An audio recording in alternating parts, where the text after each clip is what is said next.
আমি খুব ভালো ছাত্রী না। পরীক্ষার খাতায় কি লিখছি না লিখছি আল্লাহ একমাত্র তুমি ছাড়া আর কেউ জানে না। আমি নিজেও জানি না। আল্লাহ, একবার মনে হয় আমি সব ঠিক লিখছি, আরেকবার মনে হয় খাতায় যা লিখছি সবই ভুল লিখছি। আমি তোমার কাছে আর কিছু চাই না আল্লাহ, তুমি আমার পরীক্ষা একটু পাশ করাই দাও আল্লাহ।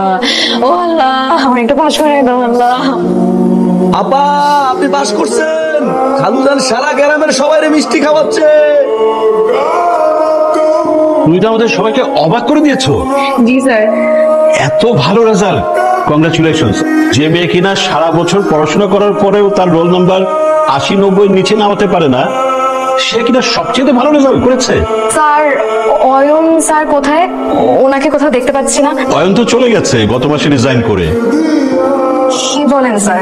হ্যাঁ, ঢাকায় নাকি একটা ভালো কলেজে সুযোগ পেয়েছে, ওখানে চলে গেছে।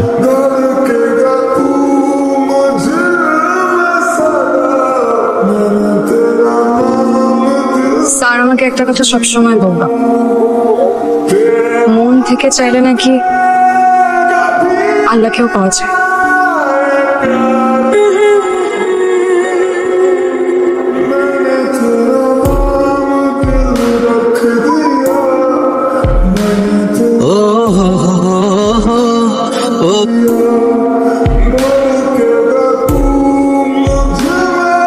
স্যার আপনি জানেন, ভাওয়াল গ্রামে যে মেয়েটাকে রেখে আপনি চলে এসেছেন, সেই মেয়েটা বিগত 4টা বছর ধরে পুরো শহর জুড়ে আপনাকে ভঙ্গি হয়ে খুঁজে বেড়াচ্ছে। সেই দিন থেকে আজ পর্যন্ত সকাল থেকে সন্ধ্যা প্রতিটা দিন আমি বাস স্টপের সামনে দাঁড়িয়ে থাকতাম আর প্রত্যেকটা বাসের দিকে তাকিয়ে থাকতাম যে কখন আপনার এক পলক দেখাবো। তাই দেখেন, আজকে ফাইনালি আমি আপনার সামনে দাঁড়িয়েছি। আপনার কাছে এখনো মনে হয় আমার সবকিছুই আবেগ? আমার কাছে মুখ্য এই যে গত 4টা বছর প্রতিটা দিন প্রতিটা মুহূর্ত একটা মানুষকে মিস করেছি, সেটা তুমি। মিথ্যে কথা। যদি আপনি আমাকে এতই মিস করতেন তাহলে কোনোদিন আমাকে ফেলে রেখে এভাবে চলে আসতেন না। আমি তো তোমাকে ফেলে আসতে চাইনি। স্যার এটা কি?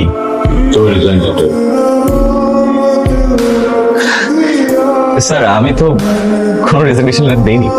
দেখো দেখো, এই গ্রামের 90% মানুষ দারিদ্র্য সীমার নিচে বাস করে।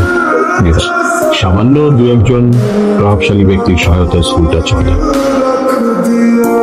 আমি আজকেই না যাই স্যার, গ্রামটা খুব ভালো লেগেছে, আমি আরেকটা মাস থাকি।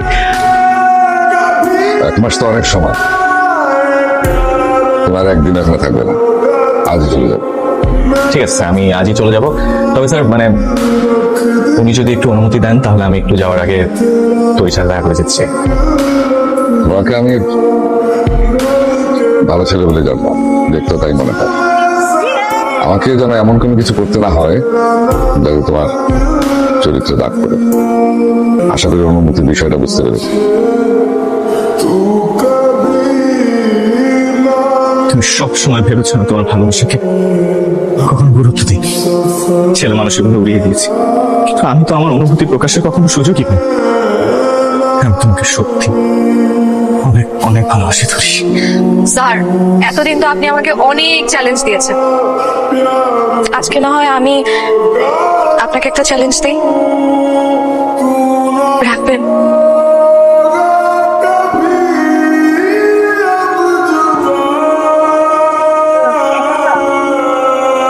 সত্যি কথা বলতে কি বাবা, তুমি আর স্যার দুজনের কেউই আমার ভালোবাসার মূল্য তো কখনো করোই নাই। উল্টো আমার ভালোবাসাকে আবেগ ছেলে মানুষই বলে উড়িয়ে দিয়েছো। কিন্তু আমি প্রমাণ করেছি বাবা, আমার ভালোবাসা কোনো ছেলে মানুষই ছিল না। এটা ছিল প্রতিজ্ঞা, ছিল অপেক্ষা, ছিল যুদ্ধ। আজ আমি সেই যুদ্ধ জয় করে তোমার সামনে দাঁড়িয়ে আছি বাবা। আমাকে বরণ করবে না? বাজাও, বিয়ার বাজতে বাজাও।